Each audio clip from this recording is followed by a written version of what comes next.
तनिष्का ने लकी और शालिनी के बीच में रुस्तम से जो भी बात हुई थी उसके बारे में चिराग को बता दिया था। लकी ने रुस्तम को 100 करोड़ बॉटल का ऑर्डर दे दिया था और ये सुनते ही चिराग के होश उड़ गए। अब वो जल्द से जल्द इस काम को शुरू करना चाहता था, वरना उसका बहुत बड़ा नुकसान होने वाला था। इधर शिवराज भी निर्मोही बाबा से मिलने के लिए आ गए थे, लेकिन टायर पंचर हो जाने की वजह से वो किसी से लिफ्ट मांग रहे थे। हालांकि काशीनाथ जी लकी को पहचान नहीं पाए थे, लेकिन लकी उन्हें देखते ही पहचान गया था। उसके दिल की धड़कन और तेज हो गई। माफ करना भाई साहब, लेकिन मैं आपको छोड़ नहीं पाऊंगा, लकी ने घबराते हुए कहा। भाई बस थोड़ी ही दूर है, आधे घंटे में ही तुम यहाँ वापस आ जाओगे। इस बीच अगर हमारा ड्राइवर आ गया तो हम तुम्हें परेशान नहीं करेंगे। इतने में शिवराज ने आगे आते हुए कहा। लकी ने अपना सिर दूसरी तरफ घुमा लिया और शीशा ठीक करने का नाटक करने लगा। अरे भाई मैं नहीं छोड़ पाऊंगा, मुझे देर हो रही है। मेरे बाबूजी बहुत बीमार है, मुझे उन्हें देखने के लिए जाना है, लकी ने कहा और उन दोनों से नजर चुराता रहा। अच्छा ठीक है, कोई बात नहीं। शिवराज ने उसके ऊपर ज्यादा दबाव नहीं डाला और गाड़ी से पीछे हट गए, लेकिन लकी गाड़ी अभी भी आगे नहीं बढ़ा पाया था। पीछे से रुस्तम उसे गाड़ी बढ़ाने के लिए बार बार इशारे किए जा रहा था। उसका पैर दबाया जा रहा था, लेकिन फिर भी लकी का पैर एक्सीलेटर पर बढ़ ही नहीं रहा था। खुद शिवराज और काशीनाथ भी उन दोनों को इस तरह से देखकर हैरान हो गए थे।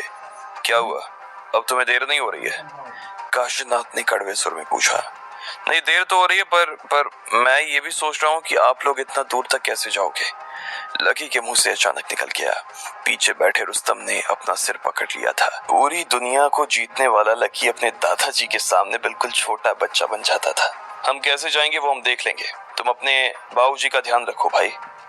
इतने में काशीनाथ ने कहा और फिर से लकी को वहां से रवाना होने के लिए कह दिया, लेकिन लकी की आत्मा मान ही नहीं रही थी।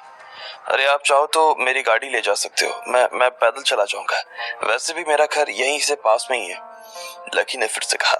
पीछे छुपे हुए रुस्तम की जान उसके गले में आकर अटक गई थी। खुद लकी को भी विश्वास नहीं हो रहा था कि वो कह क्या रहा था। इधर काशीनाथ और शिवराज को भी ऐसा लग रहा था कि वो आदमी तो पागल हो गया था। वो जबरदस्ती छोटे से काम को बड़ा कर रहा था। अरे नहीं भाई तुम जाओ, हम चले जाएंगे, इतने में शिवराज ने कहा। अरे नहीं, मेरे हिसाब से ये ठीक रहेगा, आप मेरी गाड़ी ले जाओ, मैं तो पैदल चला जाऊंगा, कोई दिक्कत नहीं है। आप भी मेरे बाबूजी जैसे ही हैं, मैं आपको भी यहाँ ऐसे नहीं छोड़ सकता ना। और वैसे भी इस जंगल में भेड़िए बहुत हैं, झुंड के झुंड आते हैं और आदमी का पता भी नहीं चलता, लकी ने कहा। और इसी बीच उसने तरकीब से पीछे का दरवाजा रुस्तम के उतरने के लिए खोल दिया। फिर उसने रुस्तम के हाथ पर अपना पैर मारा और दरवाजा खोल दिया। उन दोनों को समझ में नहीं आ रहा था कि लकी ये सब कर क्या रहा था। अरे भाई तुमने पीछे का दरवाजा क्यों खोला? शिवराज ने पूछा। अरे आप बैठोगे ना, लकी ने कहा और अपना दरवाजा खोलने लगा। इतने में काशीनाथ और शिवराज को शक हुआ। तुम्हें कैसे पता कि वो वहीं बैठेंगे? काशीनाथ ने पूछा। क्योंकि उन्हें गाड़ी चलानी नहीं आती ना। लकी की जुबान फिर से फिसल गई। उसका मन तो कर रहा था कि वो अपना सिर पकड़कर अपने बाल ही नोच ले, लेकिन वो ऐसा कुछ नहीं कर पा रहा था। इधर रुस्तम ने भी धीरे धीरे बिना किसी का ध्यान अपनी ओर खींचे गाड़ी से उतरना शुरू कर दिया था। तुम्हें कैसे पता कि उन्हें गाड़ी नहीं चलानी आती? काशीनाथ ने लकी के पास आते हुए पूछा। उसकी तीखी नजरों को देखकर लकी को ऐसा लग रहा था जैसे उसका रुमाल कभी भी नीचे गिर सकता था। मैं वो ऐसा नहीं कह रहा हूँ कि नहीं आती होगी, लेकिन ये ऑटोमेटिक गाड़ी है ना, तो मुझे नहीं लगता कि वो चला पाएंगे, काफी बूढ़े हो गए हैं ना। बूढ़ा तो मैं हो गया हूँ, हाँ, लेकिन मुझे लगता है कि आप चला लोगे। क्यों लगता है तुम्हें ऐसा? क्योंकि आप गाड़ी चलाते रहे हैं ना, लकी ने कहा और रुमाल के पीछे ही अपनी जुबान काट ली। तुम्हें कैसे पता कि ये गाड़ी चलाता रहा है? शिवराज ने लकी के पास आते हुए पूछा। अब लकी के पास इस बात का कोई जवाब नहीं था। वो बस इधर उधर देख रहा था और अपने रुमाल को अपनी नाक के जितना ऊपर हो सकता था उतना ऊपर चढ़ा लिया था, लेकिन उन दोनों की सवालिया नजरें अभी भी उसके ऊपर ही टिकी हुई थी। आखिर में लकी ने कहा, क्योंकि आप मालिक हो और वो आपके लिए काम करता है, मालिक थोड़ी ना कभी गाड़ी चलाते हैं। शिवराज और काशीनाथ लकी का ये जवाब सुनकर एक दूसरे की तरफ देख रहे थे। फिर उन्होंने लकी को देखा और कहा, तुम्हें ऐसा नहीं लगता कि तुम्हें हम दोनों के बारे में कुछ ज्यादा ही जानकारी है? ये रुमाल हटा सकते हो जरा? शिवराज ने कहा। लकी का दिल धक्के से बैठ गया था। इधर रुस्तम जो कि गाड़ी से आधा बाहर आ चुका था, उसने भी अपनी टाई अपनी दांत में दबा ली। उधर शिवराज भी लकी के पास आने लगे थे। रुमाल हटाओ, शिवराज ने फिर से कहा, लेकिन लकी ने ना में अपना सिर हिलाना शुरू कर दिया। उससे कुछ भी कहते नहीं बन रहा था। शिवराज उसकी ओर पास आए और उन्होंने लकी के चेहरे की तरफ हाथ बढ़ाना शुरू कर दिया। लकी की इतनी हिम्मत भी नहीं हो रही थी कि वो उनके आते हुए हाथ को रोक सके। उसने अपने आप को पीछे करने की कोशिश की, लेकिन शिवराज की आंखें देखकर वो जहां था वहीं का वहीं जम गया। शिवराज ने उसके रुमाल के निचले सिरे को पकड़ लिया।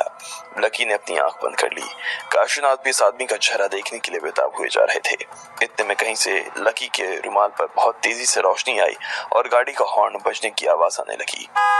इससे पहले कि शिवराज लकी का रुमाल हटा पाते, उन्होंने दूसरी दिशा से देखा कि उनकी गाड़ी चली आ रही थी।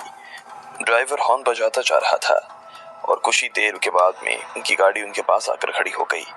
लकी ने जैसे ही उस गाड़ी को देखा तो उसकी जान में जान आ गई और वो रुमाल के नीचे ही मुस्कुराने लगा। शिवराज और काशीनाथ ने लकी को आखिरी बार देखा और फिर अपनी गाड़ी की तरफ जाने लगे। इतने में लकी ने रुस्तम को अंदर आने का इशारा कर दिया। रुस्तम फिर से सरकते हुए अंदर आ गया।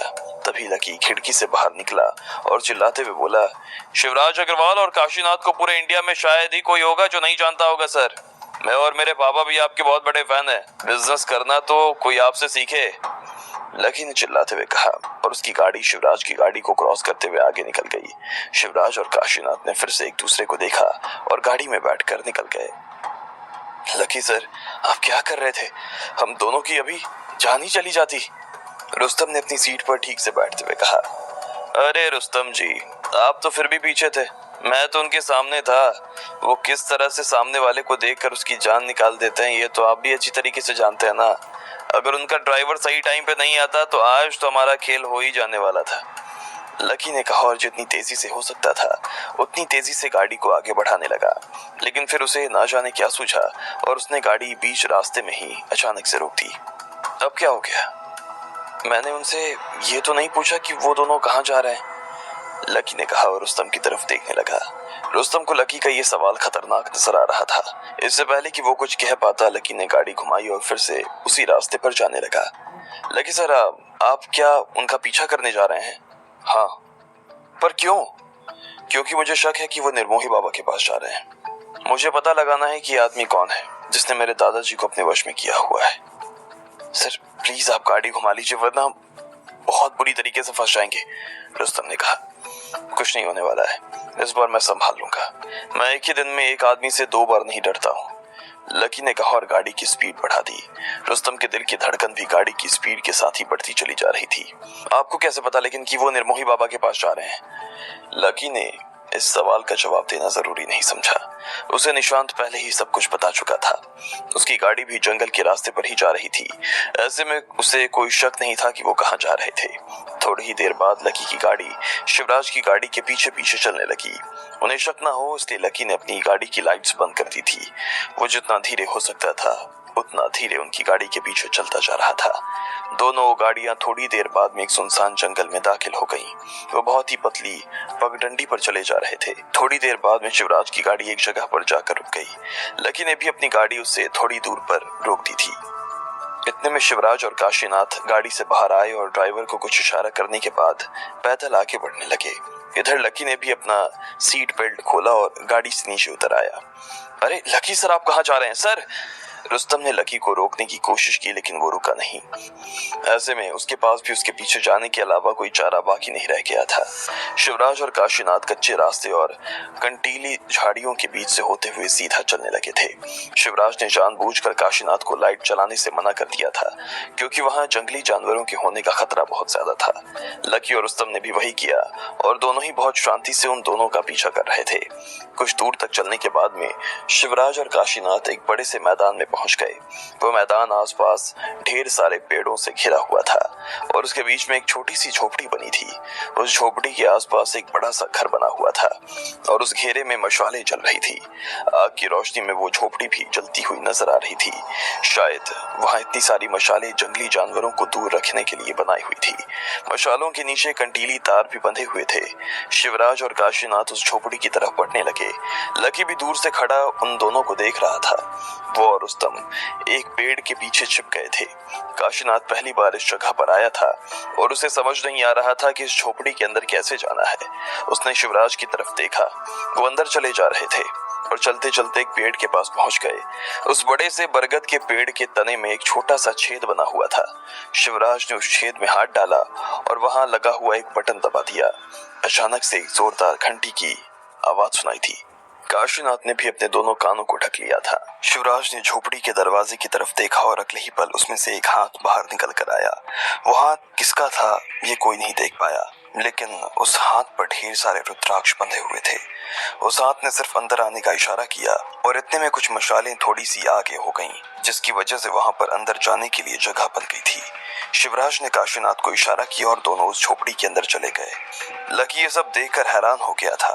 उसने अभी जो देखा था उस पर उसे विश्वास नहीं हो रहा था। उसने आखिरी बार झोपड़ी को देखा और फिर पलटकर अपनी गाड़ी की तरफ देखने लगा। रुस्तम भी उसके पीछे पीछे जा रहा था।